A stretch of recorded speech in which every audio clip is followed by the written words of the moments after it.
Hello, everyone. This is Sept. We're all set up. We have most of the crew waiting on Wreck-It to get on. Uh, Nick, as most of you will probably know, is going to be out. Had like a family emergency thing,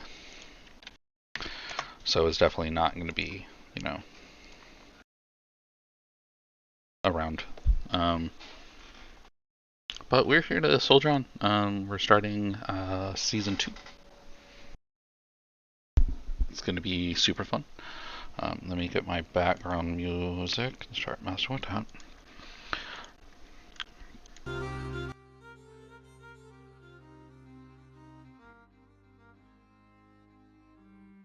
Yeah, okay. This is 10 hours of music, so I think we're good.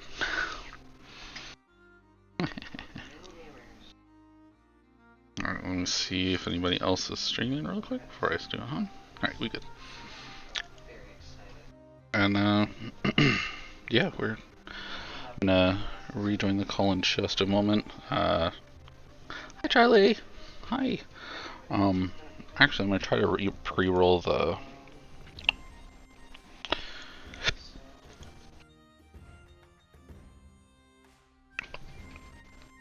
Where is my ad thing? That's...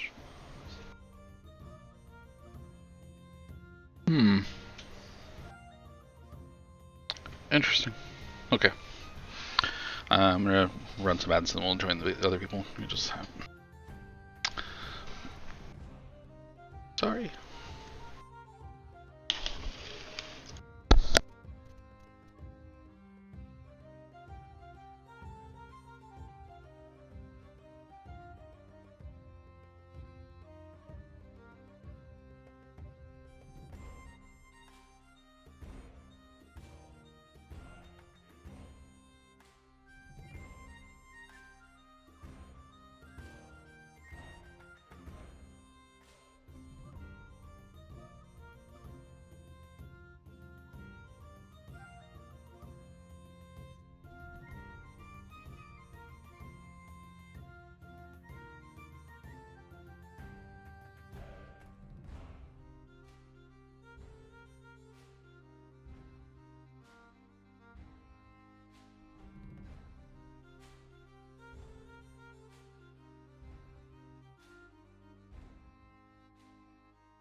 But you see, here's the thing. I was pre-rolling ads, so it's still going. That's a good idea. I probably should have done that, huh?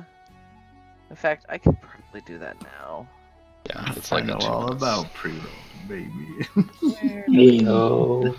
It was a different kind of pre-roll, but just as valid, bro. Oh, bad joke. Look, all jokes are bad. Just as all jokes are good.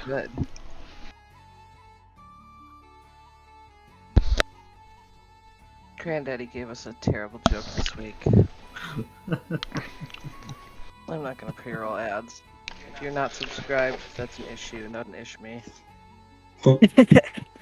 Alright, well, welcome everyone to the beginning of Arc 2 of Princess of the Apocalypse.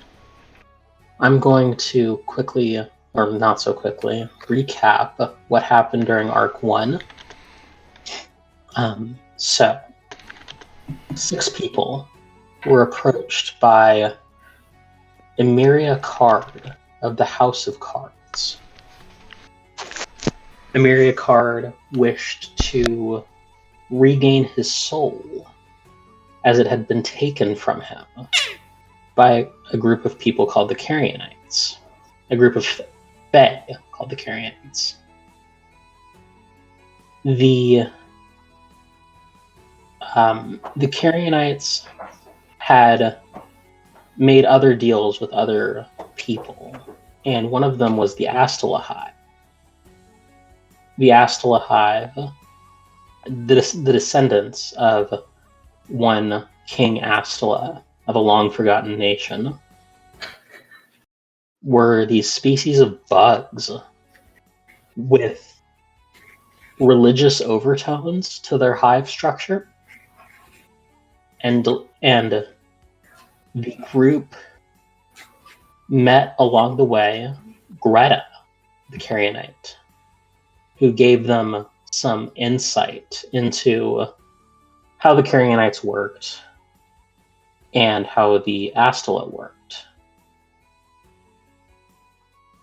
Everyone got a pet, and during what I'm pretty sure was a fever dream, they defeated Horse Richard Nixon, the horse president, or the runner-up to the horse presidential campaign, that was stealing other horses for use in his horse secret service. Moving forward from there, the Astala Hive kicked into high gear, invading other villages, putting the villagers through a strange metamorphosis, and kind of being douchebags, all things considered. Lol. So you guys went and killed Astla Saint Vainth.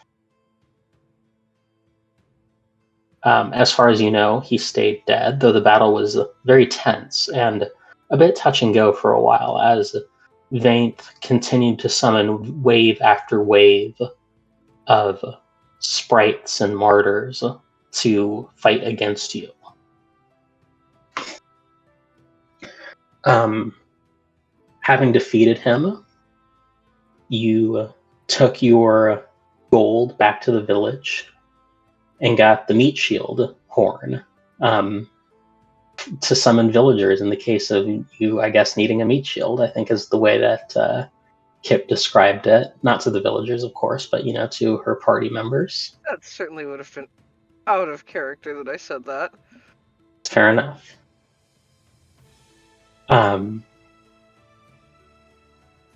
And from there, you return to Emiria Card, who tells you that you need more information on the Astala Hive to determine where the Princess of the Apocalypse is.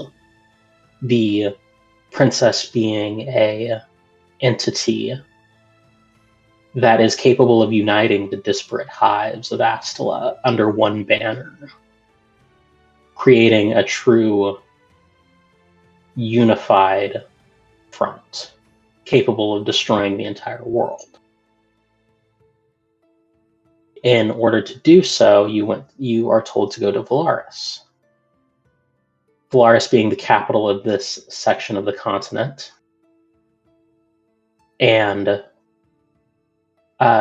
the homeland of a couple of you, actually. Or the home turf, at least. Not the birthplace, but the home turf. As you move forward, you came across the Festival of Hats. The festival that celebrated life, celebrated new beginnings and old endings, and the cycle in between the two. And everyone was wearing a hat. It was great. All of you got hats, all of you got puppies. It was National Hug a Puppy Day. And from there, you went on a few more adventures traveling throughout the countryside until you came close to Valaris, where you met Theo, the mentor of Kip. After some tense conversation, the group of you bed down for the night and wake up in the morning. Waking up and getting breakfast from Theo's assistant, Little Man, you set off to Valaris. After about half a day, you make it to the gates, and that actually took a lot less time than I thought it would. You make it to the gates of Valaris, and there's a couple of guards standing outside. They look to be kind of the right amount of disheveled. Like, they clearly take care of their armor, but not everything is like, not one thread out of place either. It looks well worn, though neatly kept. They look at Kip and the rest of the group, and they say, welcome to Valaris. Do you have any identification or any way of proving you are who you say you are? Yep, produces her ID. Oh, and yeah, and your ID would probably be some sort of set of dog tags. Yeah. And they take a look at it. One of them quickly cast Dispel Magic on it to dispel like an illusory script of some sort, or any other kind of illusion. They perform a few different tests on it before handing it back to you. It says, "Looks good." And the rest of you, are these other people with you? Yes. Okay. They're gonna need temporary IDs, and they hand out like little cards, like cardstock cards, and say, "Don't lose these. They'll dissolve after a few days, but they'll keep you in Valaris for about a week, and if you stay longer, you'll have to get a new one. It keeps people from like having to,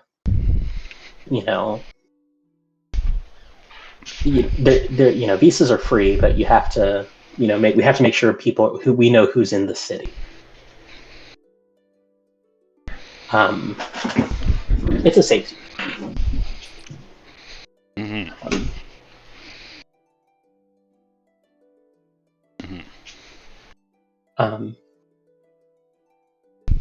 Look, we've had a run of our enemies sneaking into the city and causing some trouble in the past.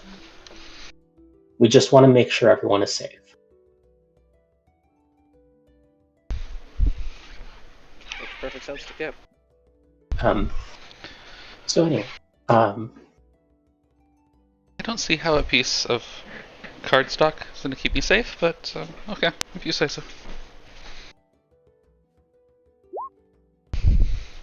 Okay. And you are let into the city. The city is very cramped, but it seems very friendly.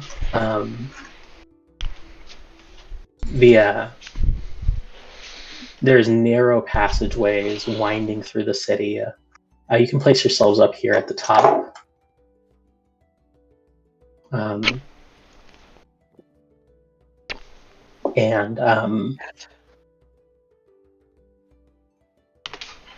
The group of you are given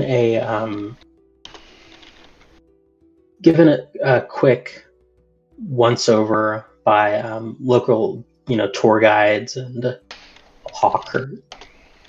hawkers, and you're a couple of you are approached by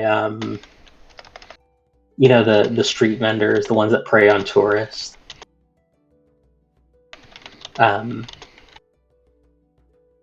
Like if you've ever been to Rome or somewhere and you're very obviously a white person, they'll come over to you and try to sell you stuff, and you're approached by those kind of people. Is there a taco truck? There is a taco truck. Because you know that Kip is very interested in fitness, as in fitting this taco in my mouth. Yep. Tacos are 2 copper a piece, and they're real good. Of course they're good. I would expect nothing less.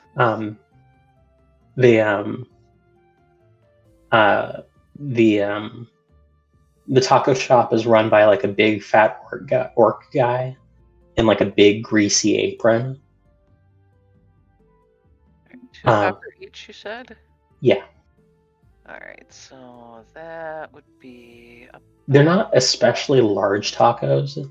Kip could reasonably eat like 10 or 15 of them without I was like gonna blinking. say that's probably 30 gold. 30 gold. Oh, I'm sorry, Or 30? 30 copper, rather.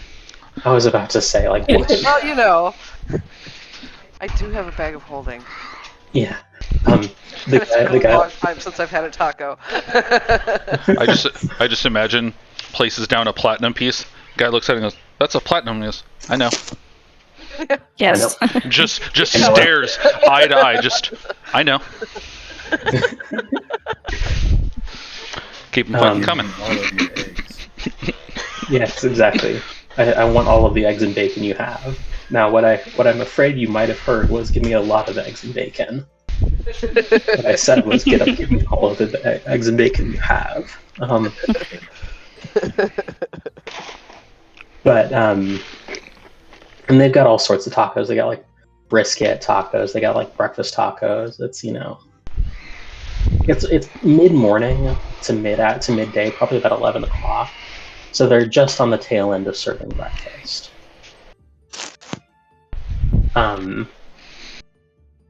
But other than that, you have different other street vendors selling, kitschy magic items and kitchen appliances and, this and that.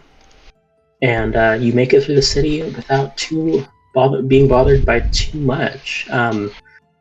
There's a few places you can go at this point.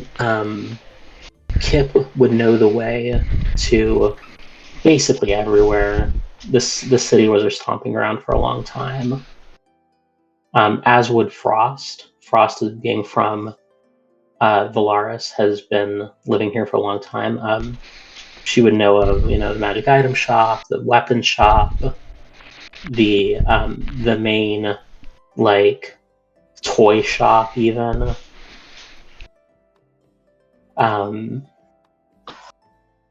It's all you know where you're going. So the question is, where do you want to go first?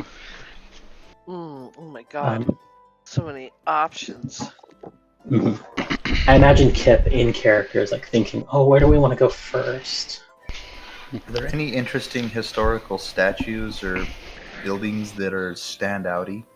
Like Yes, actually. There's one, the Wizard Tower. There's one giant, like 100-story building that's like 20 feet across. Raven would slowly become fixated by that building and just kind of sit there staring at it for a while. If you want to make a history check, you can determine what the origin of the building is. Sure. Okay. You know that it's probably home to a powerful wizard. Cool. That's wizard with two Z's. Oh, no. Like Raven. Nice. Rensfund, come on. Get the OG. You got some background noise, Candy? Oh, sorry about that. You're fine.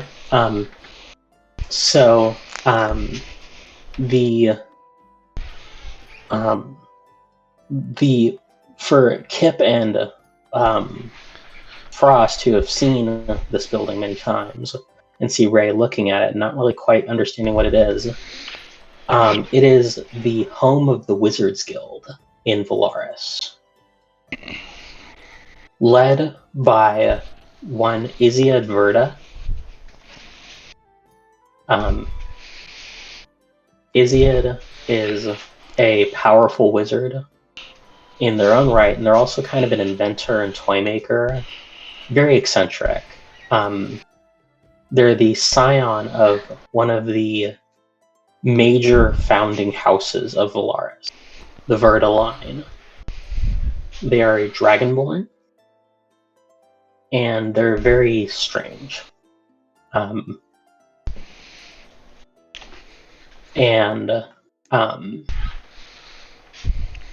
apart from that, they would know that if anyone in the city knew where to find information on the Princess of the Apocalypse, it would be probably one of two people, being Izzy Adverta and the head of the Bards Guild, Lantian Kassan.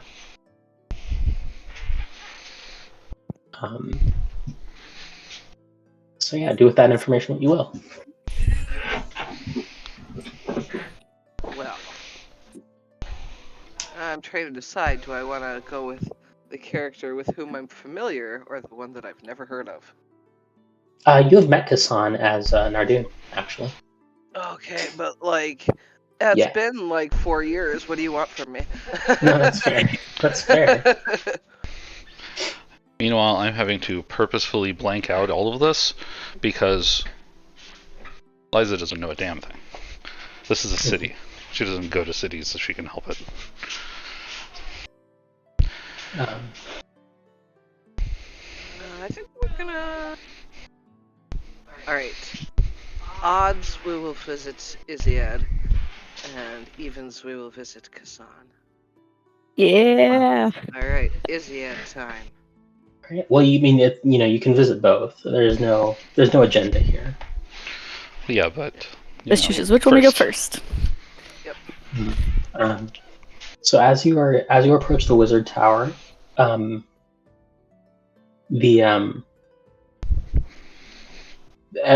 everyone affectionately call its official name is the Spiral of Wands.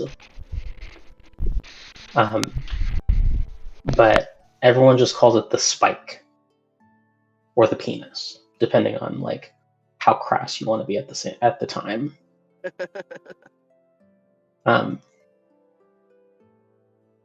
And a acolyte greets you at the door and says, "Welcome in. My name is Ahiniam, and I am I'm on duty here. I don't know why I introduced myself. What can I do for you today?" Yeah, we're here to see Iziad. Oh, okay. They were pretty busy today. Let me see what I can do. They're working on something, and you and he like picks up a sending stone. And he says, This is kind of a world-ending threat sort of thing. So... Oh, I get you. No, I understand. I understand. Your call is very important to us. Trust me, I get it. I'll ask. Mix Iziad. Can you? And he like says in a very tired voice. There is some people here with a world-ending threat. Yes, I'm aware. I know an automatic egg slicer will do wonders for the world. Yes, I'm aware. Yes. Listen here, punk. You hear, and he goes, "May I ask who is calling?" Sir Kip Vox of the Knights of Nennick. Oh, okay. And you hear from the other side, a scream of "Kip!"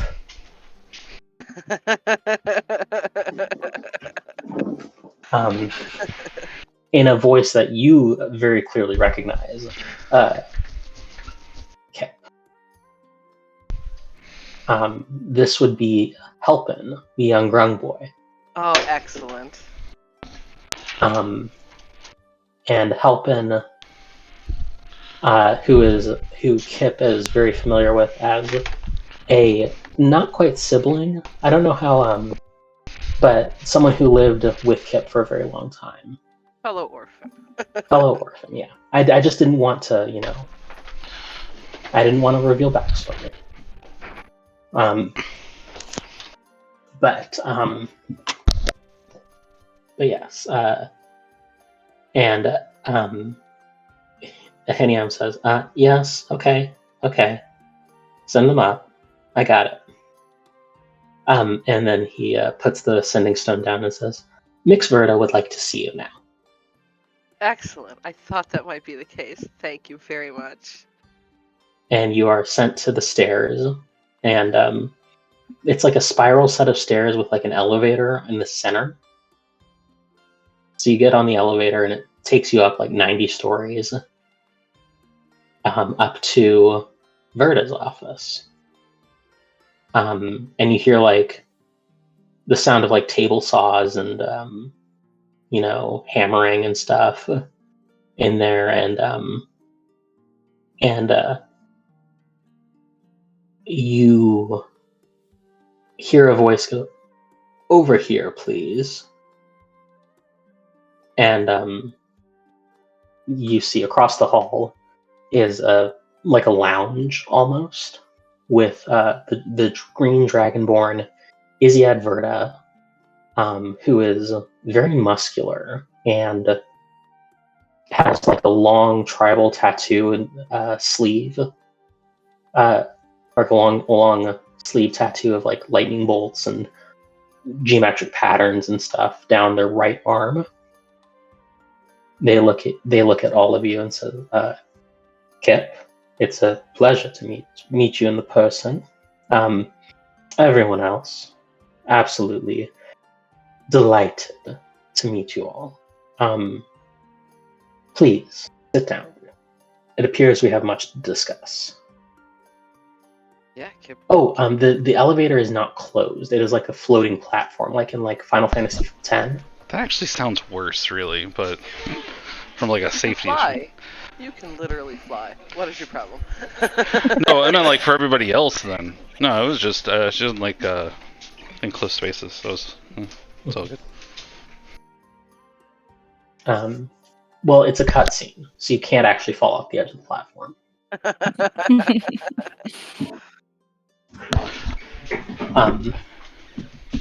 But Verda, as you all sit down, an orderly offers you some like wine and cheese and stuff. And Verda says, well, we have heard some difficult reports about this world-ending threat. I assume you speak of the Astral Hive. Hive, yes. Hives. Well, unfortunately, I know a little bit about them. But not much. You'll have to speak to other people. And they kind of shudder. Say, but that's for another time. But first, welcome to the Wizards Guild. Thank you. We have marvelous wonders at our disposal, and we offer the we're always in the market for new and exciting magic items. We will buy any items that you may find and not necessarily need, and you can convert them into gold here. Sick. Just whenever you're in town. Sick. Um, Love it.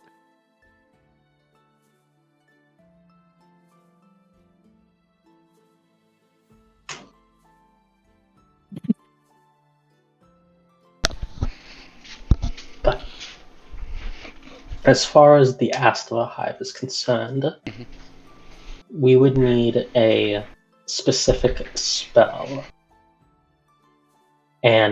or to access the Fallen Kingdom. I don't know what that spell would be, but it is a spell with a material component of 6 dice. Specific dice. And as you say that, or as Iziet says that, excuse me, one of the dice appears in the room. On like the table. Oops. Neat. It is the die that, and Kip would remember a long time ago being given one of these dice. And chucking it into the woods. And chucking it in the woods, yes. The die is the same die that Kip has chucked into the woods. It is a wooden die made of cherry wood with white painted pips on it. And Izied says, yes, like that one. There are 6 in total. I know where one of them is, but not the other 4. You'll have to find them on your own. That's still a big help. I think we all know where one of them is. One of the others, one of the unaccounted for. I think I know where it is. But I do not know for sure.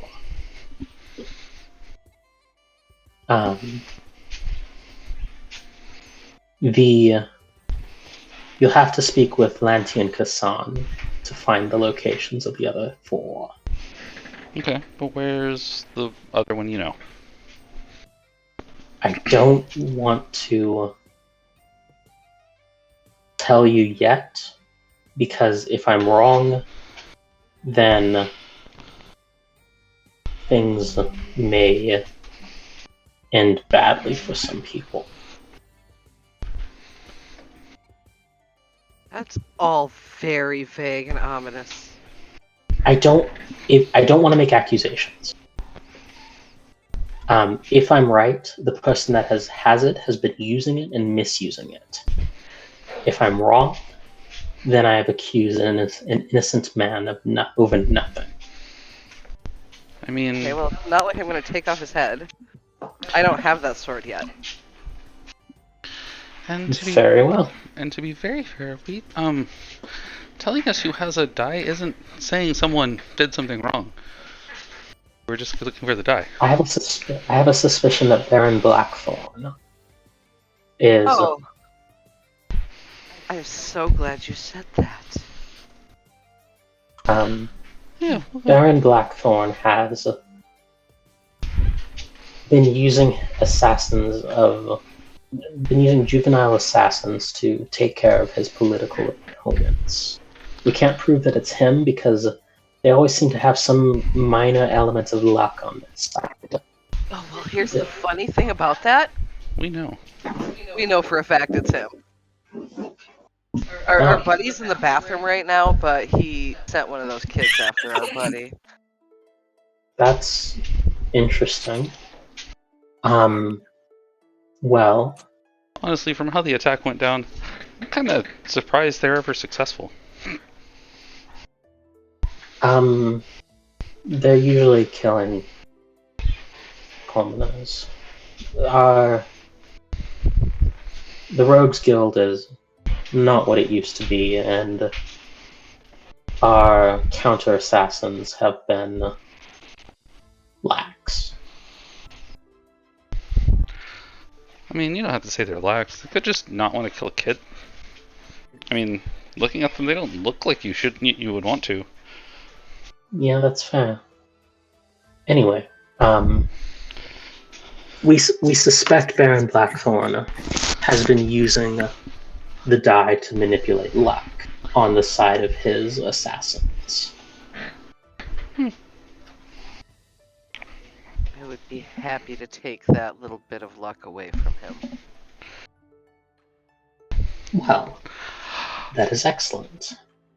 Lisa opens her mouth like she's gonna say something, looks at Kip, remembers the last time she said something, and just goes, just closes her mouth and is like, never mind.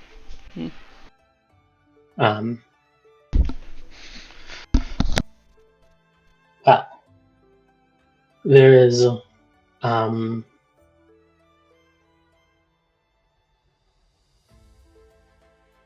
there is probably more information, schematics on his household, and god patterns, the like, in the walls of the Grand Library.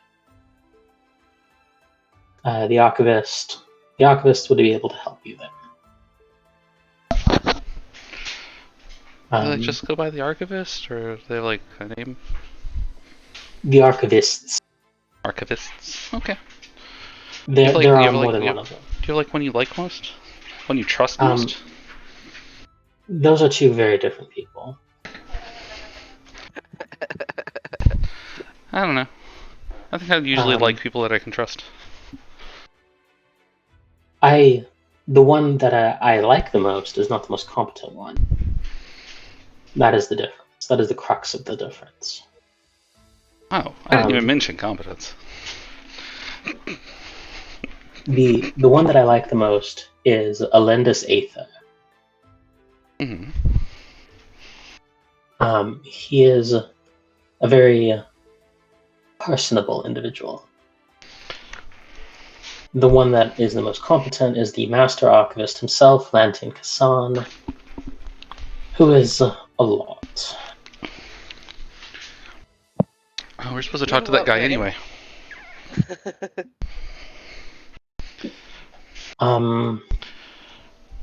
Well, I can't really.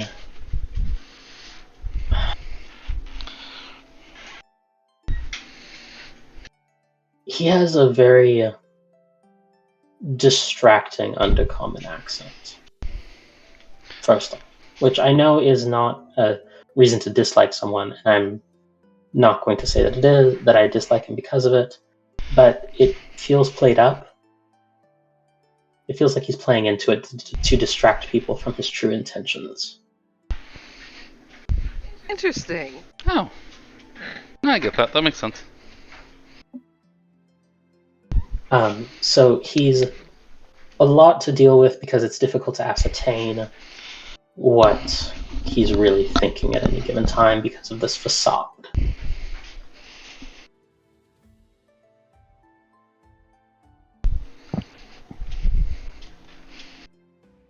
I don't want to say that sounds kind of racist. It is kind of racist, and I feel bad about that, but I don't know how to explain it any other way. That's fair. Like, this is a me problem, not a him problem. Alright. Kip, do you know where the big library is? Yeah, absolutely. Alright. Yeah. Well, thanks.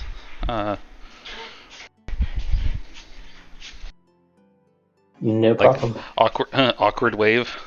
Gets up, starts trying to leave. Yeah, no, I'm sorry. I heard a voice that I need to, say hello to. Oh, yeah. Oh, yes. He's in the laboratory. Sick. And as you head in, there is a grung boy wearing very oversized goggles. Grown man by now. Oh yeah, a grung man. Yeah, you're right. A grung man with very oversized goggles on his face. He looks up as you enter and says, "Verta, this calibration, Kip!" And he just drops what he's doing and just like leaps like 30 feet. And Kip catches him. She does not care that she's going to get poisoned from this. Kip can't fail the grung is wearing gloves. Sick. And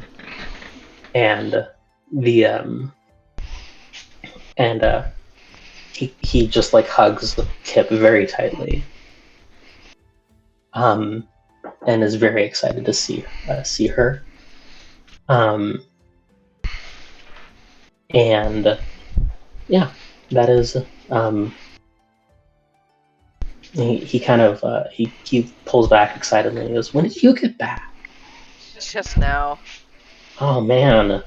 Well, Here, Guys, this is Helpin, a friend of mine from when I was a kid. Helpin, this is Ravenings, Costas, Vroom, Lyson, Frost. Nice to meet you all. I'm obviously helping. I am an artificer. A fairly good one, if I say so myself. Don't downplay yourself. And one second, I keep letting my computer fall asleep. Yeah, as you catch up, you Helpin gives each of you like a little trinket, like a little blacksmith's puzzle that he made himself very proudly.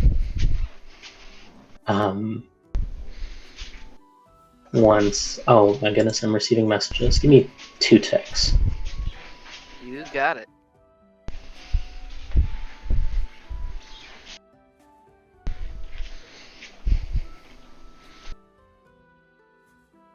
Helpin. Helpin's so cute. All grown up. He was 11 when Kip was 7, so Kip just turned. He should be. So he should be He like should be 23, 24. Yeah.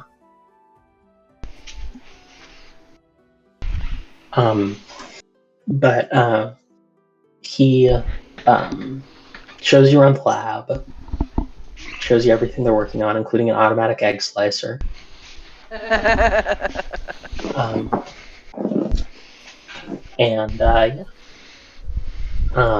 The automatic egg slicer does not work yet. Helpin says, I've tried telling Verta that he has to boil the eggs first,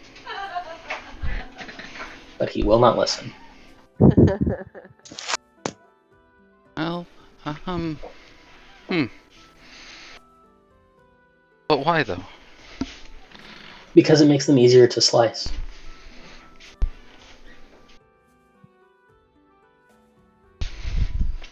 Yeah. You realize how often I don't think I've ever sliced an egg.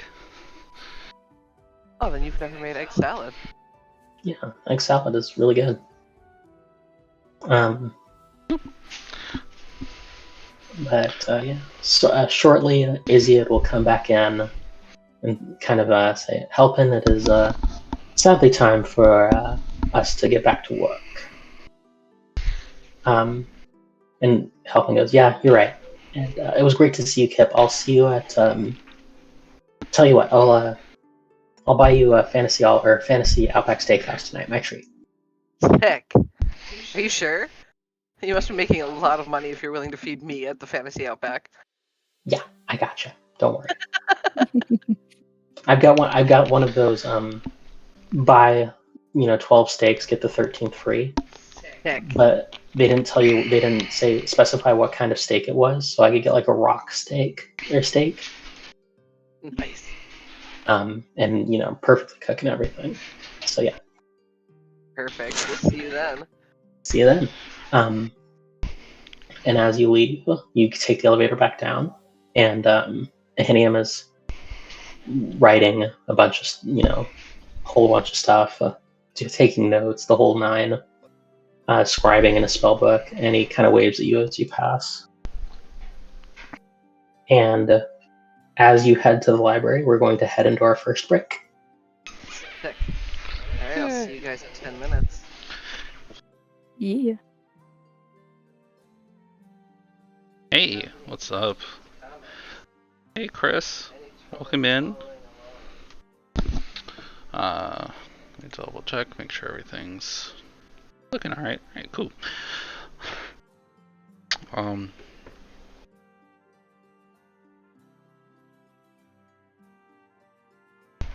god.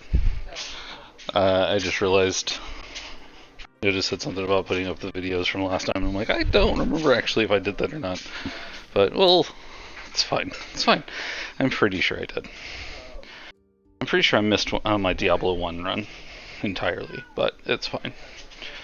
I forget things all the time. I'll just pretend like everybody did that, you know? That's what we do.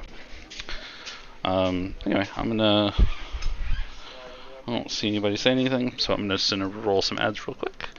And then, have my cat attack my foot for no reason. God damn it, cat. And, yeah, I'll be right back.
Okay, just noticed. Hey, that's done. Cool. Alright. Give me a minute to stretch a little bit. Had to let my cat try to kill me a couple more times. Yeah, I'm talking about you. She's a little blind, so she gets a little, upset. Alright, well, I'm gonna go ahead and undeafen and get back in the call with everybody else.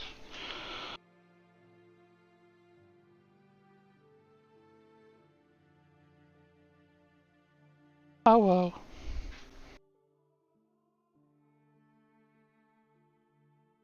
Stop. Huh? Ah. Ah. Bah.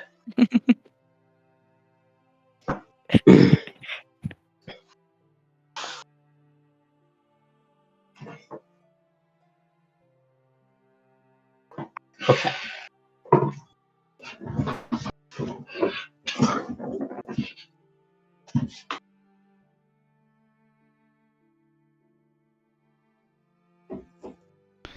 Hanging out.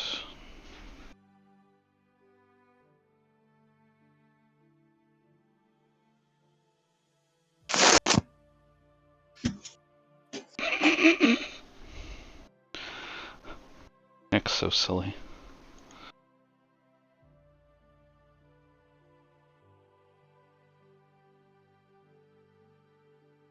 Alright. Look.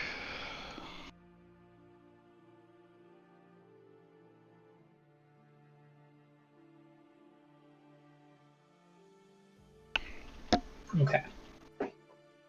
Oh, we're still waiting on Nico. There we go. Hi. Sorry. Hi. Chico.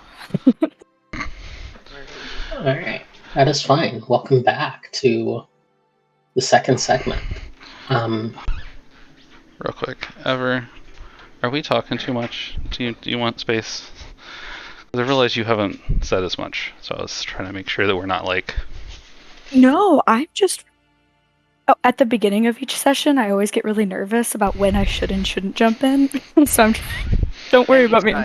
Anytime fine. you want to jump in, you should jump in. Yeah, you're good. I was just making sure that we were leaving that space, you know?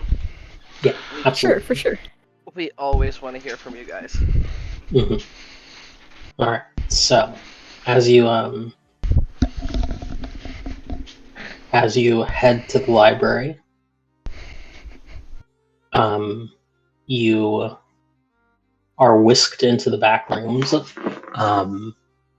by an orderly who gets you a audience with Lantian Kassan, who is a drow elf. And he goes, and Lantian looks at you all kind of curiously and goes, "Well, righto. What are you guys looking for today?" Well, we are here to talk about a world-ending threat and also some dice. Crikey.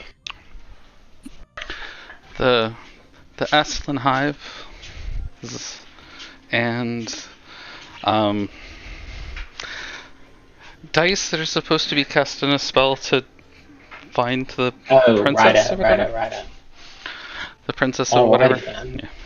Princess of the Apocalypse. I gotcha. Well, mate, I can tell you right now, I got a lot of information on the princess, but these dice of yours, a little bit unknown territory. We don't got a lot of these. We don't got a lot of these dice on down under. Oh, Izzy and Verda told us you could probably help us find some of them. All right. Is my Australian? First of all, is my Australian accent bad enough? It is fucking atrocious. I am trying so hard to keep a straight face here. I'm trying not to laugh too loud. Like, it's wonderful. It's beautiful. Yeah. I told Ika my Australian accent was like borderline offensive. Yeah, I wish Cass was here, honestly.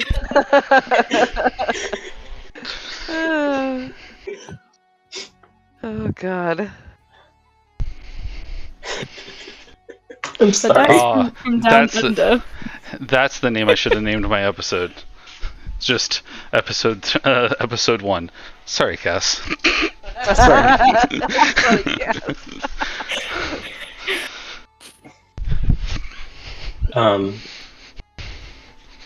Anyway, enough of that monstrosity. Kassan, who has been a character for a while, wasn't named after Cass, hilariously. But Kassan does help you navigate the library and gives you a couple of threads to pull on to try and find other dice. One is to the north in the primal spawning pool, which is basically it influences the big ass dire animals and like other types of creatures that evolve very quickly, that evolve by luck almost. It influences the die influences them. Interesting. The other one is in Mylara, the town of Mylara, which is very far to the west. They have an obstacle course there made of living metal. It's kind of the town's attraction. Neat. That sounds fun. And it is metal.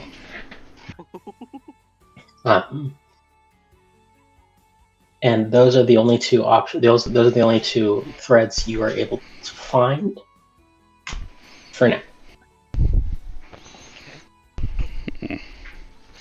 It was better than nothing. Yeah.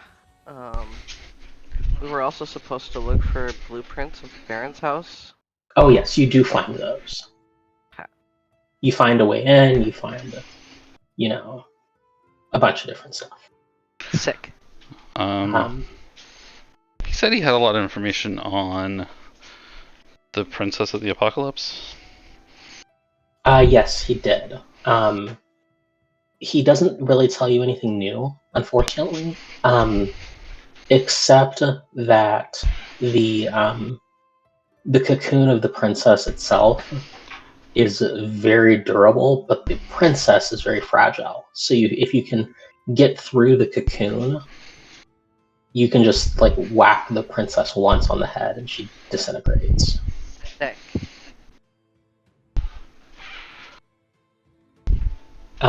Assuming she doesn't emerge from her cocoon first. Well, we're gonna have to work fast then. In my head, I am translating what you're saying, he's saying, into a horrible Australian accent because I still need it in my head. Yeah. Well, I can tell you that you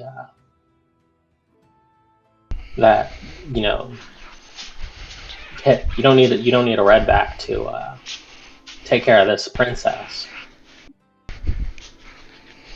You can, but when she comes out of her cocoon, she's scarier than a taipan.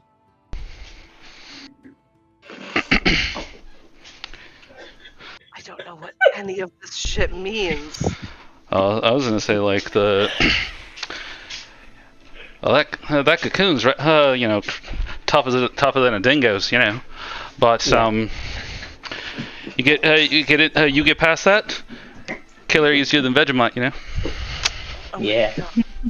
Goes down easier than Vegemite. Goes down easier than Foster's. The Now You're Streaming Network wants to apologize publicly to all Australians, to Australia in general. I am copying what has already been established as this character's style of talking.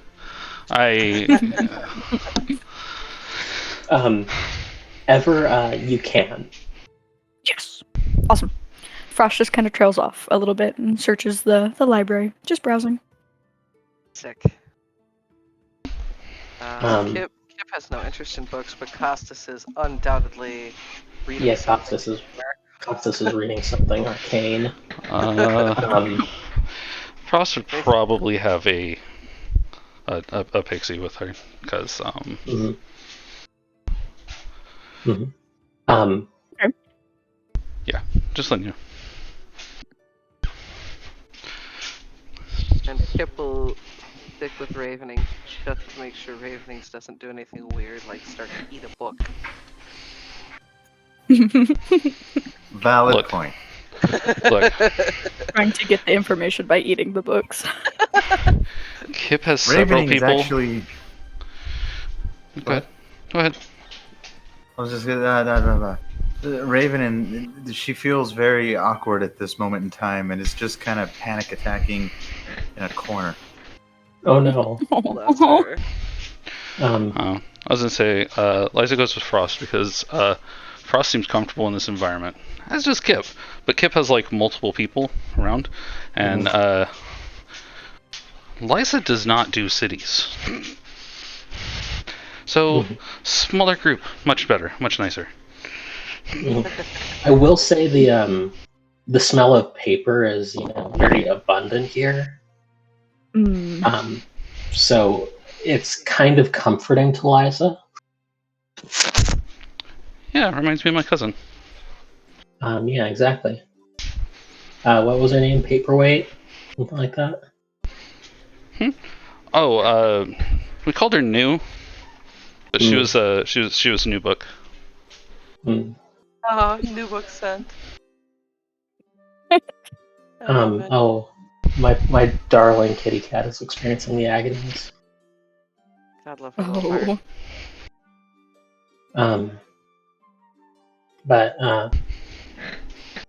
the point is, with a lot of slipping into undercommon, which in this universe is Oh my just god, it's down under. That's why he's got an Australian accent. Yeah, no, that's it. Yeah, yeah, that was the joke. Yes. Yeah, that is why.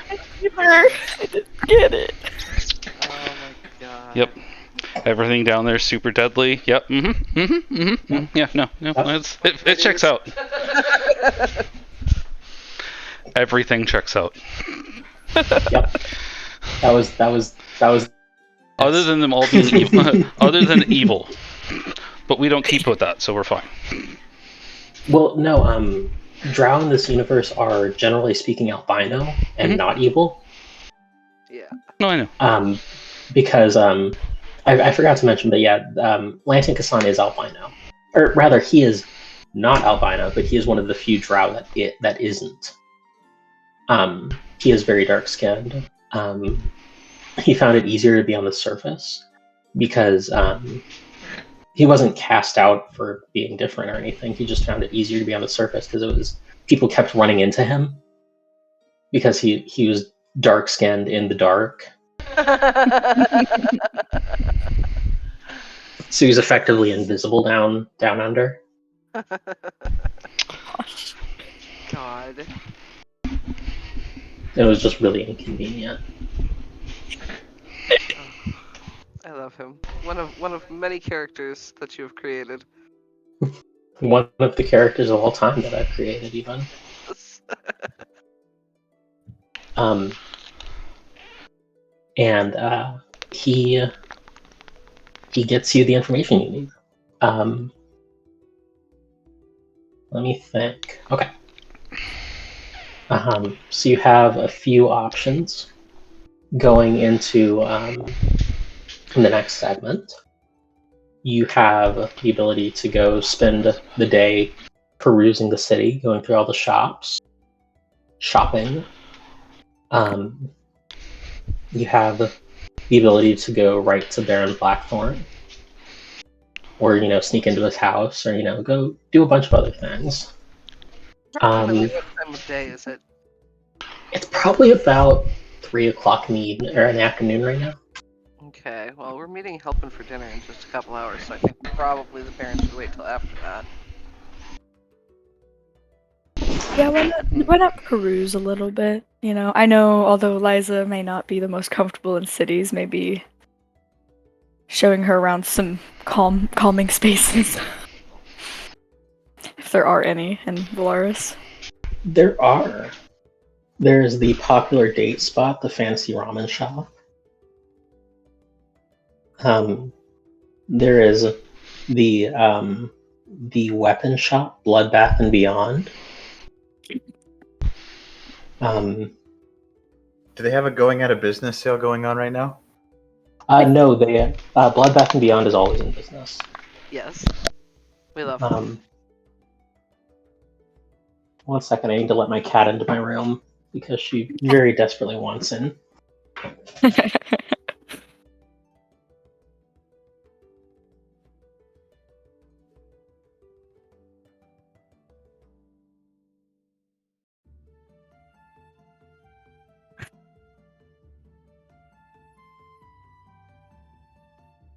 Kind of want to wait and see if Reckitt's gonna join us before we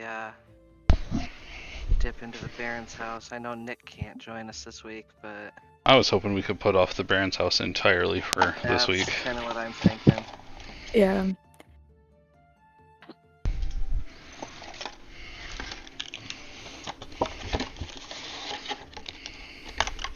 Mm.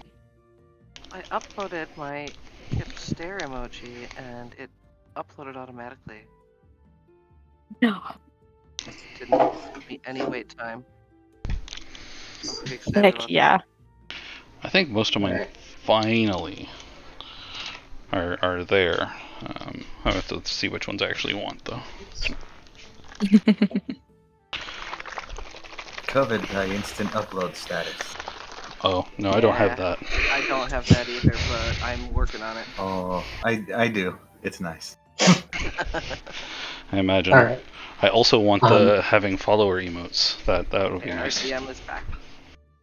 My darling kitty cat is in art chat now. I see her. She's beautiful. I also see the Yeah. fireballs. Yes. I got more fireball than I needed. But that's fine. Sweetheart.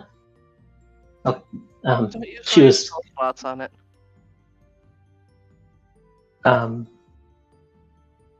she's crawling on my computer keyboard now. Yeah, that's what cats do. You've received So- many messages from Bridget. Yes. So, as you approach, where were we? We're Bloodbath and Beyond. There's Collins Curios, which is a general magic item shop. There is the Blacksmith's Bookshop, and there is the Fantasy Ramen Shop, and there among a few other stores, and of course a few other notable locations in Valaris. The question is, where do you wish to go first? Mm. You know Kip loves Bloodbath and Beyond, but I want to hear what everybody else thinks first. Well, you guys can split up. You can, That would be insane. okay. Oh goodness.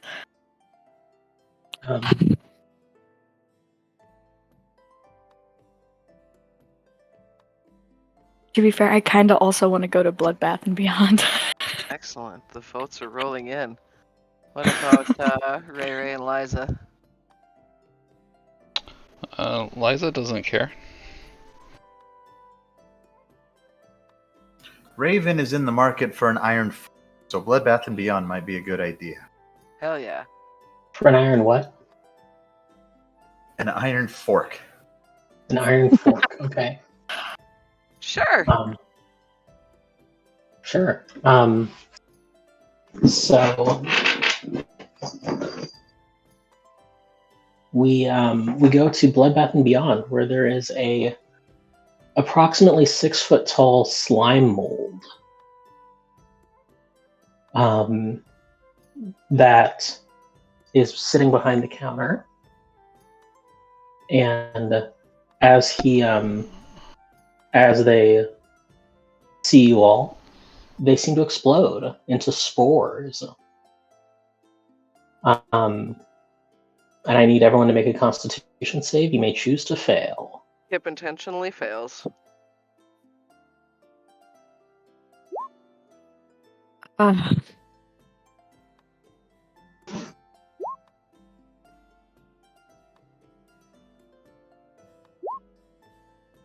Okay. So, Liza and Kip hear a voice in their head saying, "Welcome to Bloodbath and Beyond. How may I help you today?" Ravenings and Frost do not hear this voice. Kip's just like, hey, what's up? Wanted to see what was in stock today. Oh, hey, Kip.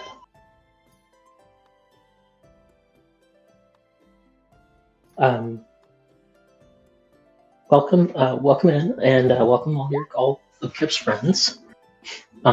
The slime mold kind of extends a pseudopod and taps the sign behind it saying "Breathe in the spores." And if you breathe in the spores, you'll hear the sympathy. If you breathe in the sympathy spores, you'll hear the voice in your head saying "Welcome in," etc. And that was the Frost takes a Constitution. deep breath in.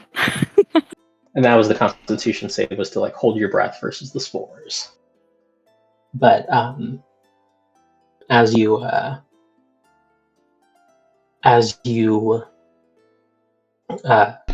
breathe in, goes, "Oh, great, okay. Yeah, I got some stuff in. What are you looking for specifically? Sword, shield? I mean, you're all swords, but what do your buddies do?" Well, this one punches.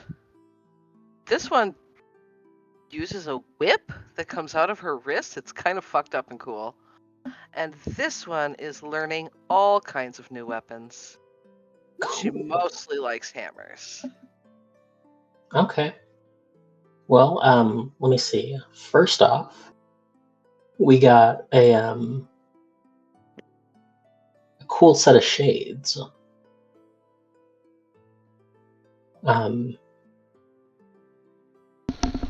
And the cool shades are like Grand Logon shades. Cool That's shit. very cool. Nailed it. And they are a and the slime mold explains. Yeah, the one of my kids made these. They are as long as you're not wearing any armor, you get a little bit tougher. I do love the fucking sound of that. We should all love the sound of that. Yeah. I don't love the sound of that. My hip just popped like in 4 different places. That is bad. That probably should not happen. Apple crackle popple. Yeah, Symphony of Crackle. But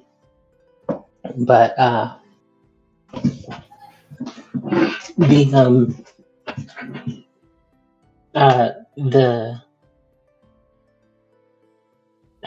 lost my train of thought. You'll get as long as you're not wearing armor, you can survive 1 extra rat bite per level that you've attained. So you get 1 hit point per level. So half of the tough feat, basically. Neat. So long as you're not wearing armor. That's very neat. Does it require attunement? Does not require attunement. And do you have 3 pairs? Right. I've got I got 3 pairs. I just need. Well, I mean, I can make 3 pairs. I've only got the 1 right now. But if you give me till this evening, Easy peasy, can do. How much are they? they're 200 gold pieces each. Let me look at my sheet. That is almost exactly how much money I have. Yeah. Fantastic. So he grabs another couple of sunshades from like a long shelf of them. And he goes, he points to like a shelf of shades and it's like, pick out a pair. Are there any sick aviators? There are some sick aviators. Yep. Kip wants those ones. Okay. So he goes, you know the drill. And he opens up like a gaping maw almost. Yeah, Kip just pours the money in.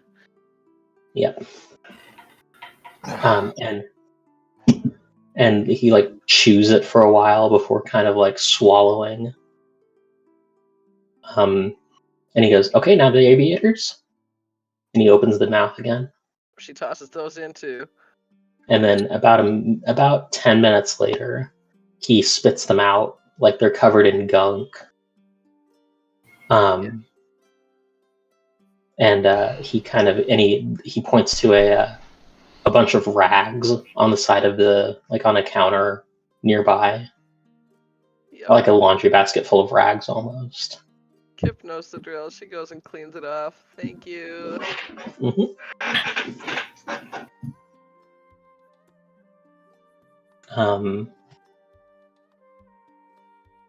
And then Liza, you can choose a pair of sunglasses.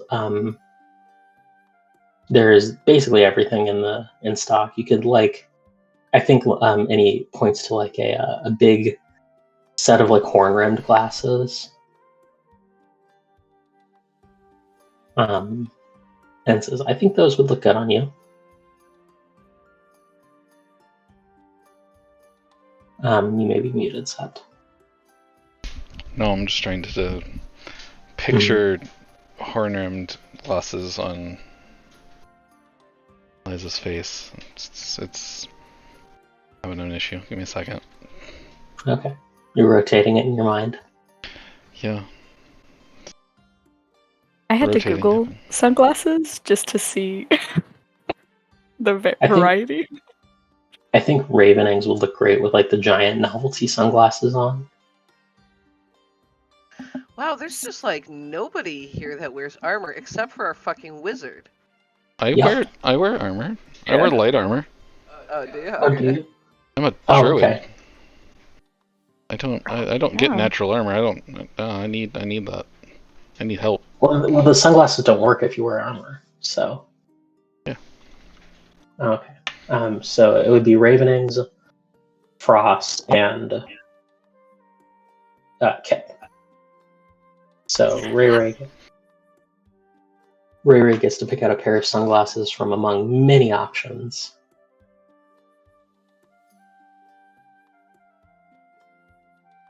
Art spam is what I choose. A pair of not huge novelty ones, but the mustache eyebrow nose glasses.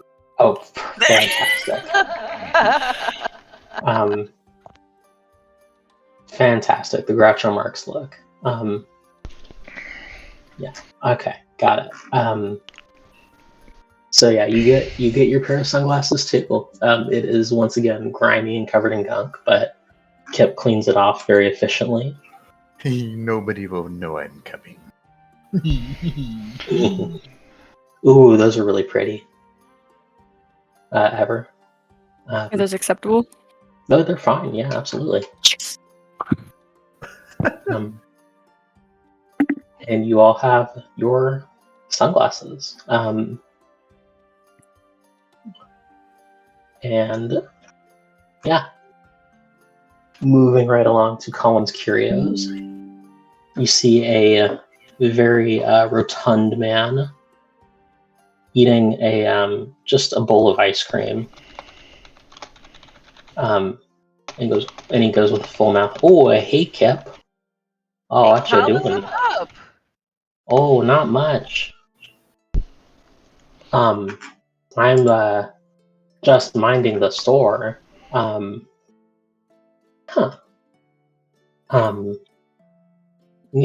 know how it is. How's Drazen and the kids? Oh, they're doing just fine. I'm so happy you remembered them. Of course I did. Well, I can. I got a couple of pans of barbacoa in the oven. If you want to get some burritos going. I don't know what your dinner. I would love to, but we're having dinner with Helpin. Oh, okay. Great. Well, is there anything I can get for you today? We got all sorts of things. We got varied items. We've got scaried items. We've got all sorts of stuff.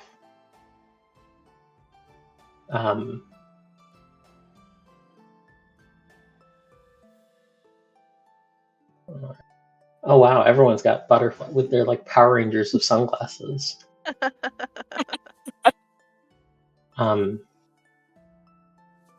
But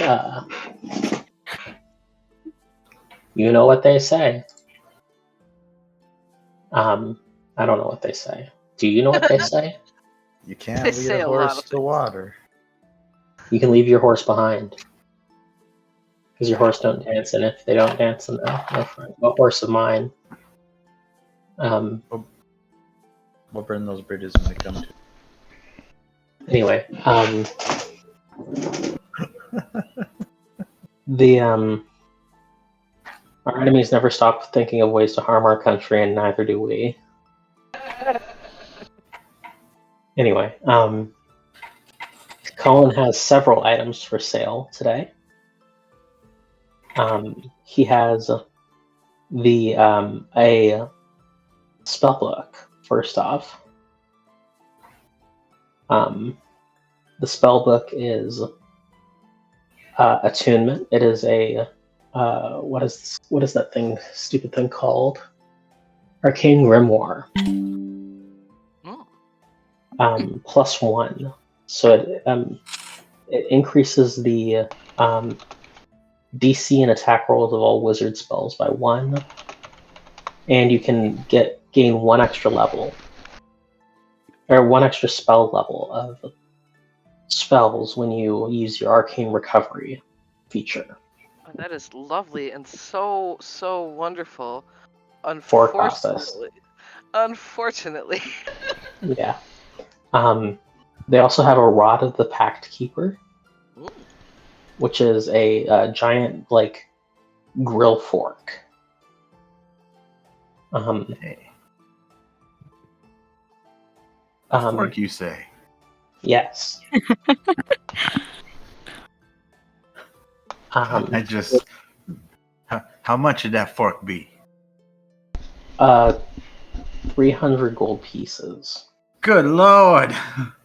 It increases it lets you regain a warlock slot as an action once per day. That's very cool. And it also increases your spell attack bonus and saving throw DCs by 1. That is 100% worth 300 gold. It is a Rod of the Pact Keeper, but a fork. Fork of the Pact Keeper. Mm-hmm.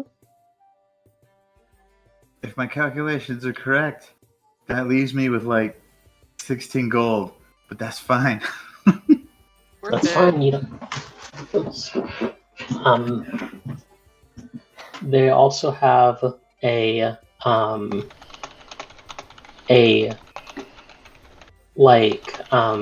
scarf that says it's like a Valaris Elementary embroidered scarf. And the Valaris Elementary embroidered scarf gives you +1 to your monk save DC, and also as an action once per day, you may roll a martial arts die and regain them a number of key points. Cool. Ooh. How much does And that that is- bad boy go for? That is Yeah, how much? 350 gold pieces. You bet your ass I'm spending that money. 350. Oh, fuck, I have to do math. Fuck, shit. That is unfortunate, Liza. That is very unfortunate. Oh, no. You said And they have- 350. Ravening's Raven. My syntax is horrible. That's fine. 350, yes.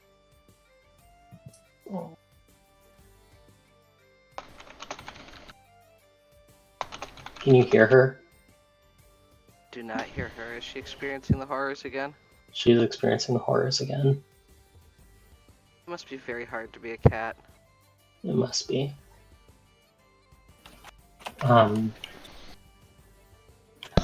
Yeah, you did spend most of your money on a revive diamond. Actually, I spent half of I spent half of my money on that, and then I owed half of it to Kip, and Mhm. I paid You that paid that off, back. and that's as far as I think I've gotten. Mhm. All right.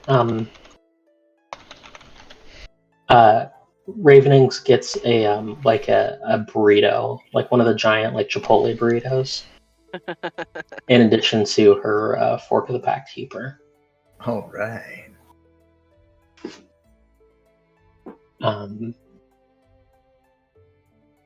And yeah, as you you leave Collins Curios and head to the blacksmith's bookshop, where a small child awaits you in the sitting behind the desk and goes, "Welcome. I suppose you are here to look around, buy some books. This is my punishment for my hubris, I suppose." You sound like you're fun at parties. I'm not. Listen, I'm here because I was cursed by a powerful witch. I don't like. I'm trying to make the best of it, but it's still. My therapy isn't going well. I'm trying my best, okay? That's fine. I want to buy a bunch of books for my boyfriend. Okay. Well, there is the bargain bin, where all the free books are. It's my favorite price. They have a. Have you heard of that? We have a going out of business sale. Have you heard of this surprisingly long-running children's series? Oh no. Featuring a talking crime-solving goat.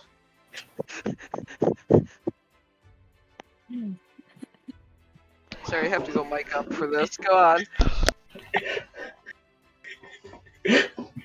on. The series is called Tug and Nut. We have several copies of each of the following volumes. We have Tug and Nuts at the Spit Roast.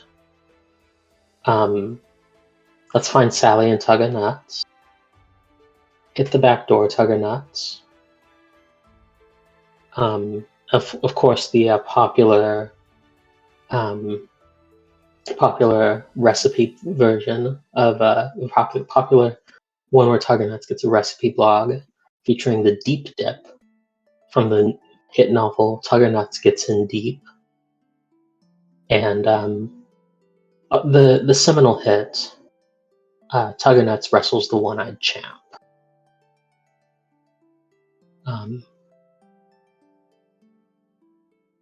Okay. Unfortunately, my boyfriend is an adult. I would probably prefer more adult books. Oh, that is unfortunate. We do have some spell books available. Heaven knows that nothing called Tugger Nuts could possibly be for adults. Of course not.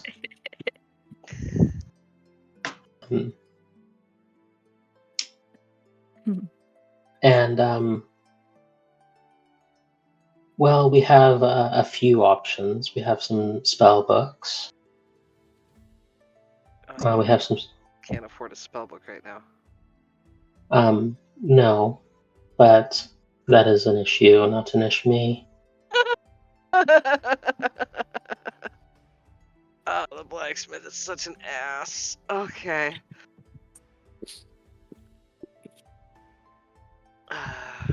She will go into like the nonfiction section and pick out some like I don't know. Some I'm sorry. nerd shit. I'm sorry, give me a second.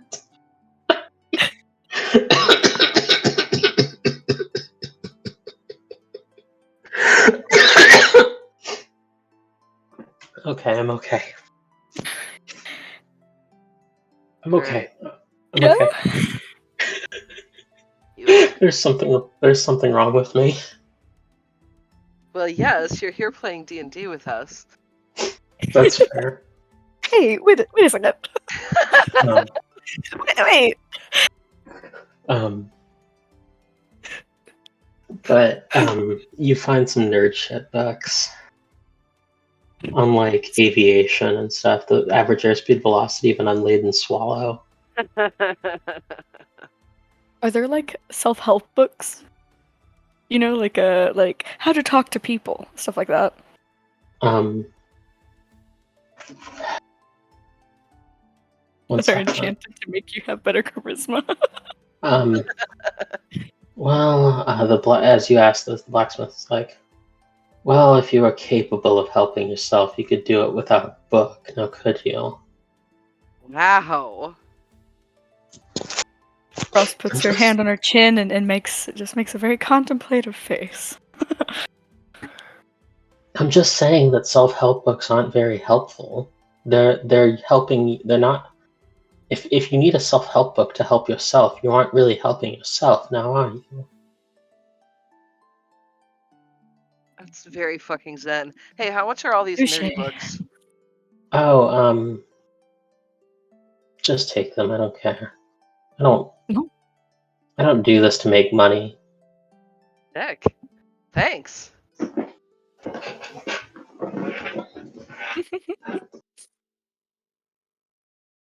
Now get out of my sight. I'm kidding. I'm kidding, of course. Maybe. Glances at Ravenings. Looks at the blacksmith and says, do you have any books that are good to eat? Yes.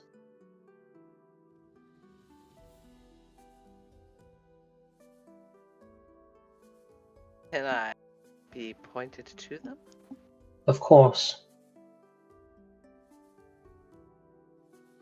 Will you point me to them? Oh yes, of course. And he points out a bunch of like recipe books. Sick. I bring Ravenings over and offer to pick her out some books.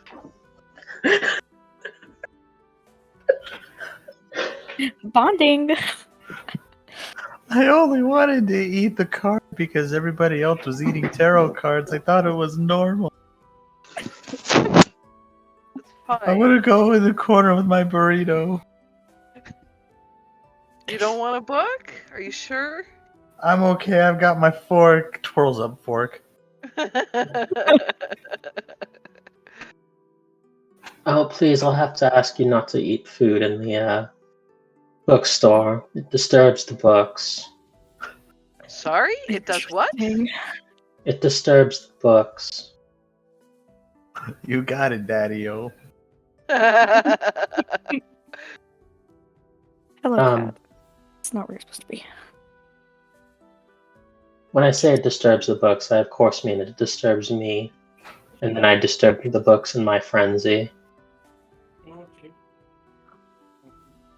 But that is neither here nor there. Now I suppose you should all be moving along. Suppose we should. Severus Snape. Now, wait, did you just compare my character to Severus Snape? No. No, Just the no, voice. definitely. Listen, when he said, "Now you should be moving along," it just made me think of Snape and how he talks. Wow, that is the most insulted. I'm the most insulted I've ever No, been. I'm sorry. I'm sorry. You're insulted for being compared to Alan Rickman? Like, nah. Yeah, Come on. yeah. Come on.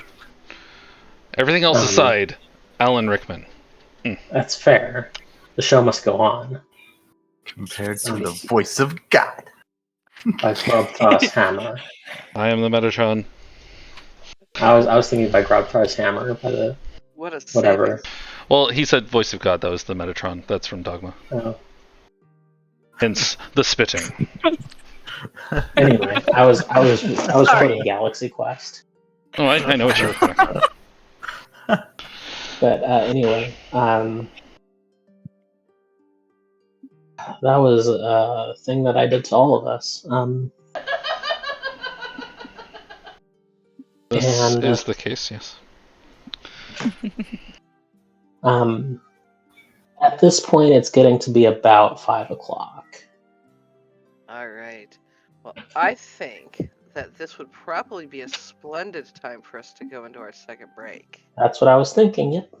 All right. High five. High High fives five. all around. I'll 5. see you guys in a few minutes. See ya. Hi. All right, let me see here. Let's see. Yep, down under. Yeah, yeah, that's a thing that happened. Yep. But they're doing good. They're doing good.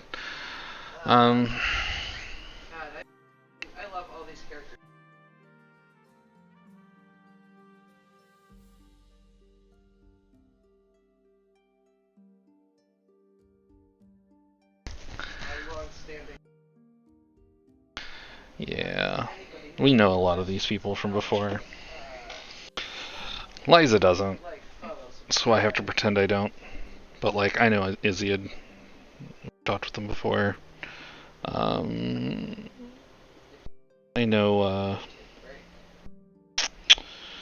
all the shopkeeps. Bosch is going to be a trip, I think. Anyway. Anyway, I'll be right back. I'm just going to run the ads so they don't interrupt everything else and go to the bathroom and, get things done. I'll be right back.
All right.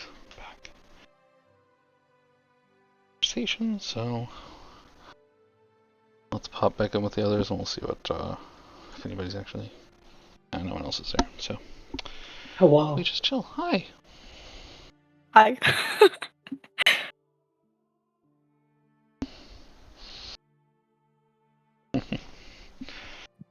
All right. So we're probably gonna cut the session pretty short, end about midnight, because we're missing people and stuff. That's fair. That's fair. Yeah. And my cat is experiencing the agonies once more. I actually heard that time. Yeah, that is.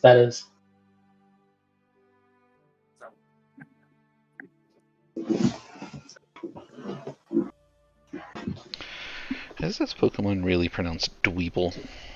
They named a Pokemon Dweeb. Okay. Fucking news. What? That's that I think that we have got no audio on my VOD for the segment we just passed. No. Yeah, that's fine. I'm just very bad at this. And none of my viewers mentioned not being able to hear you guys, so I guess we'll see. Ah. Fine. If anything, I'll try to do the thing where I grab it from mine and put it over, I guess. Yeah. I don't know. Figure it out. Sweetheart, you cannot eat the wires.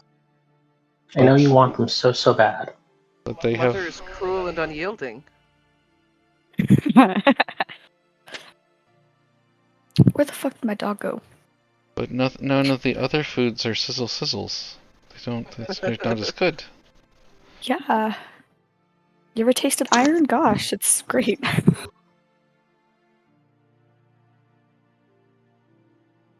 Alright.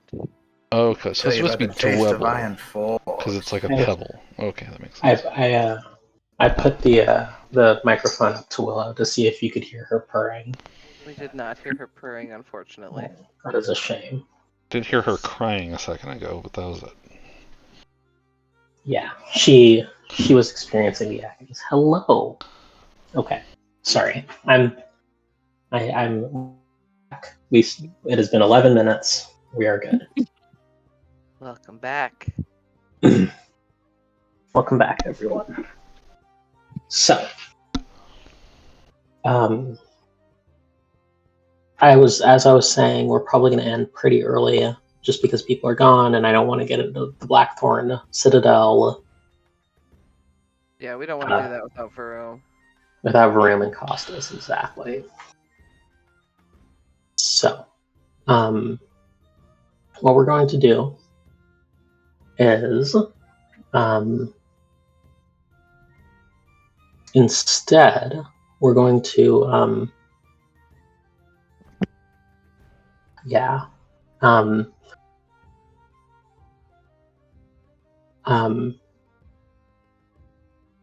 well, there's one other thing that we can do, which is go visit Miss Cecilia. True. Didn't we need kind of sort of half need Costas for that too? We do want Costas for that. So yes, but we can go eat with Helpin. Just that's RP true. that out. Okay.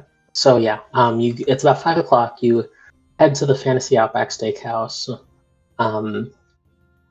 There's a giant spider that is in the back, obviously in the kitchen cooking.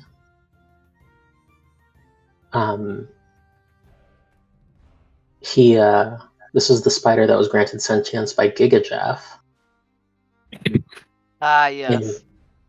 And told to work for the local Outback Steakhouse.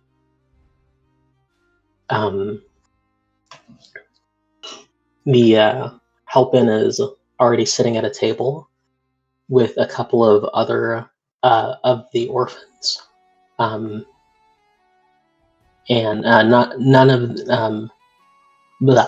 none that Kip really recognizes. They're both younger. One is a one is an Aarakocra, and the other appears to be a Warforged. Neat. And the Plasmoid Willem is also there. Huh. He Hey, all right. he looks very uncomfortable, but he is very clearly doing his best. Very good. Well, Kip will not make it any more difficult for him than necessary. She acts like everything is completely normal.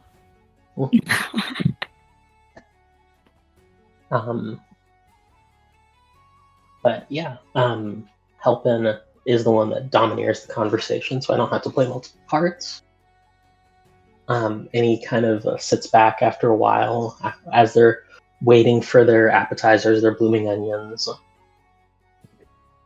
The whole nine. Yeah. I'm imagining Kip gets like one of every appetizer. Oh, certainly. Absolutely. I'll just have the sampler platter. You mean the one that's like half of 3 appetizers? No, all of them.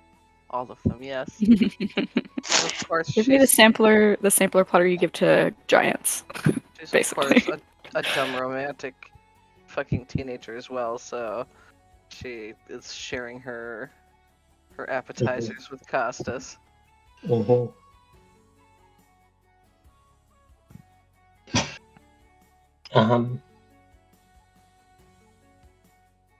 But no, sweetheart. Come on. She's eating my wires. I apologize. Come on. Fine. They're delicious. Who could blame her? If I wasn't The, busy, I would be under the desk eating wires too. Yummy, delicious. It's funny wires. because she screams at me to be let in to my room, and then once I open the door to let her out, she immediately runs out. Yeah. Cats don't like a closed door because they don't really understand what's on the other side of it. Mm-hmm. But anyway, I apologize. I've been very distracted this session. That's okay. I'm having a great time. The Helpin kind of goes, so heard about your whole world-ending thing. Anything I can do? God, I don't know. I don't even know what we're supposed to do, really. We have to try and find this Princess of the Apocalypse. And all we know about her is what's in my notes. Which is, very little. Very little. She exists. She's going to unify all of the hives and fuck up everything. And if you get and like, she has like a hard shell, but if you get in the inside of it, she's like really, really, really weak. Gotcha. Okay.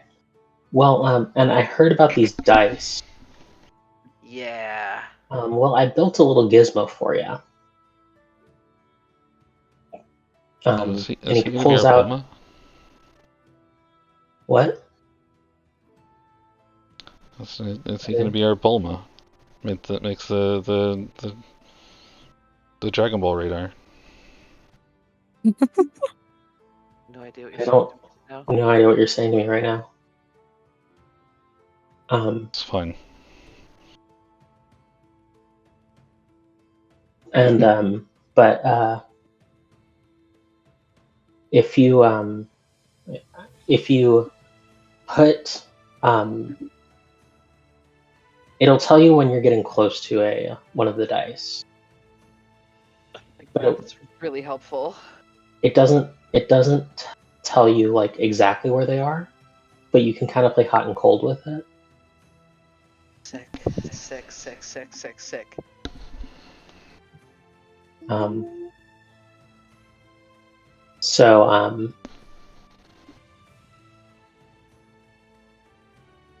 So yeah,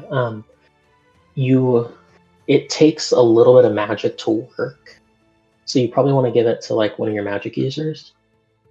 Absolutely. She Obviously, she fucking hands it to her sword wizard. The sword wizard is busy petting a dog, Yes. a robot dog even. A robot dog. Because Helpin's robot dog Pongo is here. Yeah! Special guest star Pongo. Special guest star Pongo. Helpin is an artificer, a battlesmith even. And he made Pongo, the robot, what was it, a Saint Bernard? Great Dane. Great Dane, that's right. Big. Oh. Very big. He was made very big so that this very small young man can ride him. And the Saint Bernard, or the Great Dane, Metal Great Dane, is like putting his chin on the table, like kind of begging for scraps because it's what dogs do, even though he's not actually like a thing that eats, you know.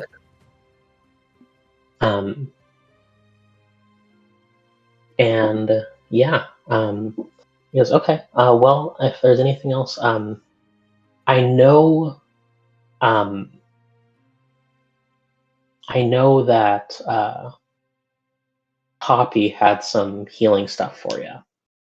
Yeah, I was kind of surprised she isn't here.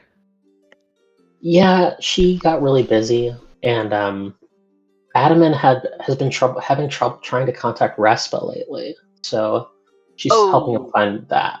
Figure that out. About that. Yeah. Yeah, I better go see them after dinner, huh? Yeah, probably. If you're the reason that Respa's not around anymore, then probably.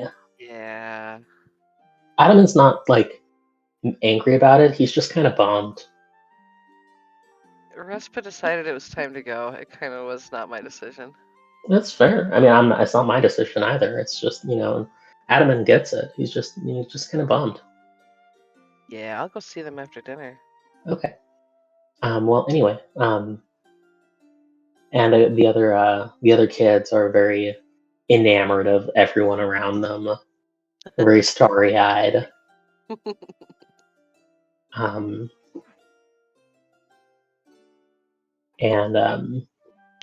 Yeah, the dinner goes by very well. Everyone eats their fill. And you head as you head out with full bellies. You leave Helpin with the check, and you see, and you go, and you hear him go as you head out. How much?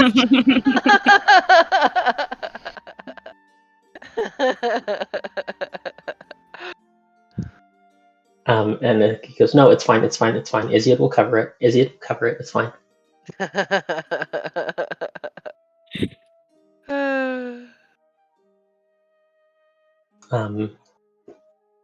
Yeah, you head to the clinic where you see a tiefling young woman wearing very simple garb with a long lab coat over it.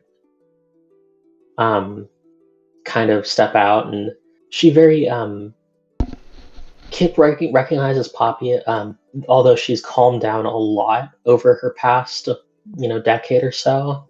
She used to be a very excitable young child. She's much more zen now. She smiles and says, "Hey Kip, it's been a while. It's nice to see you again." Kip just picks her up and hugs her. She laughs and hugs back. Hey, and a satyr with a bum hoof steps out. He's using a cane to walk. He waves at Kip and he goes, "Hey, Kip." Hey, Adaman. Hey. I needed to come see you and let you know that we ran into Respa. Oh, yeah. Okay. I get you. Say no more. And he kind of a tear falls from his eye, but he goes, no, it's okay. It's okay. And I know Respa was having some second thoughts, so it's good that he got to go on his own, hopefully his own terms. It was definitely his own terms. He was just tired, man. I get it. We've been doing this for a while, and Adaman's normally blue eyes kind of flare green, and says, "Yeah, it's been way too long for some of us." Yeah. And he says it in a kind of a different cadence. But yeah, Adaman looks to be pretty old. Like he's aging faster than normal. Kim thinks it might be rude to point this out, but she's also not necessarily known for her manners. So she's like, "Are you okay, man?" Yeah, it's the necromancy, man. It gets to you after a year or two. Yeah, but like to this degree? I've been doing a lot of necromancy for a long time. And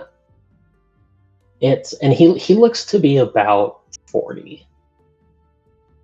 When Kip would know he should be about 30. Yeah. So he doesn't look like old, but he definitely has like a kind of a lined face, and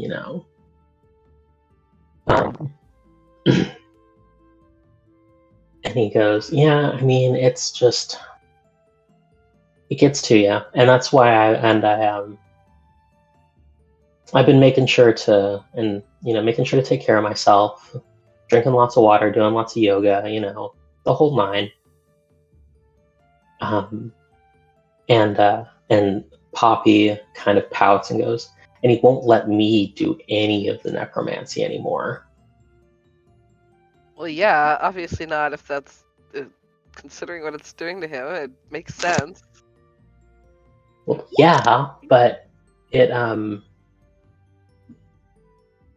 just I can do it better than him, probably. Poppy, you're 16.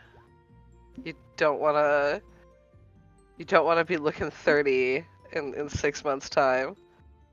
You're right. You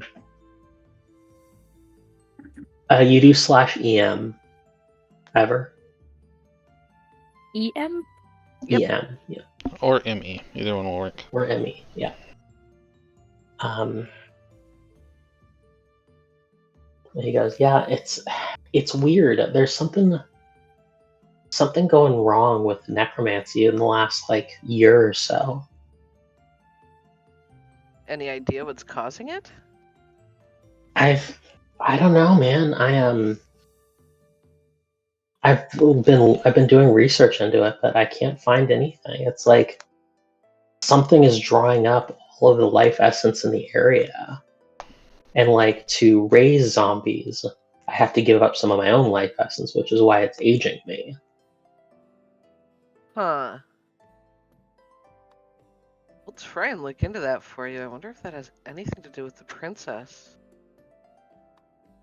I mean, if you've got a, local world-ending threat, then it's probably has to do something with it, right? It can't hurt.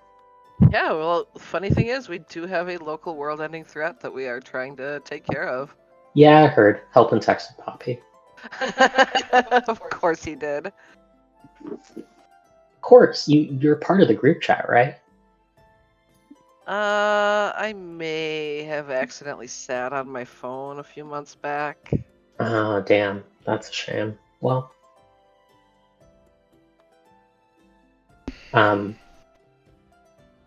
that's a shame. Well, we'll get you a new one at some point. But, let me think. I can, Oh, and he kind of turns over and turns around and goes, Ariana, come here, please. And a skeleton comes out with some healing potions. And he goes, here you go. This is the best. This is what I can spare right now. A lot of people are having a lot of problems healing. Actually, it's almost like I said, the life energy of this place is kind of going downhill. It's weird. I'm not sure what's causing it, but I'm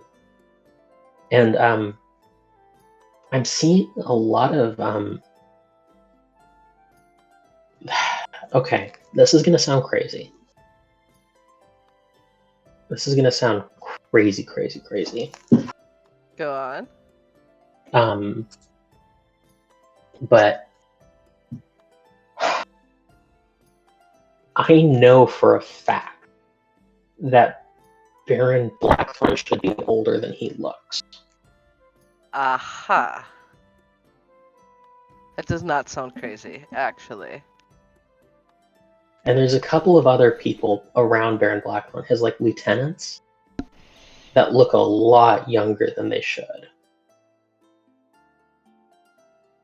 I think that our interests may coincide here. Okay, well, if you could... And Poppy kind of admonishingly goes, don't just go in and kill everyone, Kip. I'm not. I was going to arrest him. Good. And Adaman just kind of pinches the bridge of his nose and says, yeah, do what you got to do. And if you can prove anything, he's not an idiot. He's not gonna just like give himself away, you know. And even if he gets arrested, he's got that kid lawyer, you know, the one. Jeeves? Yeah, that's the guy. Oh, I know, right? I hate that guy. Hate that guy. He's 8 now. Oh, well, good for him. Oh. Okay. I am aware that arrest may not be an option. Well, no. If he gets arrested, there's still things to clear out, is my point. Like, he's going to have experiments. He's going to have, you know, even if you do an investigation, you should be the one doing it, not people that are less skilled than you. And, you know, you and presumably your friends. Because the investigation. I think I have a +1 to that. no. Like there's what my point is. There's like a dungeon, and like there are things in the dungeon, and if you're going to investigate the dungeon, commoners are going to get themselves killed. Ah, sick nasty. All right. I'm in. That was my point. Not that you had to use the skill investigation, but that you had to actually physically investigate something. Excellent. I'm looking forward to this. And with the revelation that there are things in the dungeon, things that lurk in the depths, we're going to call our session. All right, wonderful. Thank you for DMing, and thank you Of everyone course. for playing. Thank you. Yeah, thank you. Thank you for playing. That was really fun. It was. I had a good time. Hopefully, Nick and Rekit will be able to join us next week. All right. Yeah. I will talk to you guys in a couple of minutes. I'm just going to go ahead and All right. say See you guys goodbye later. to my peoples. Yep. 1 second. Yeah, that was... You've learned things. Done things. It's a pretty good game. I got real quiet at the end. There wasn't really much for Liza to say or do other than, notice that Frost's interested in necromancy.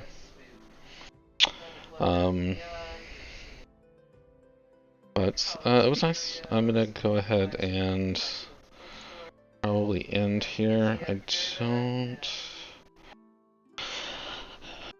see anybody I can really go into, so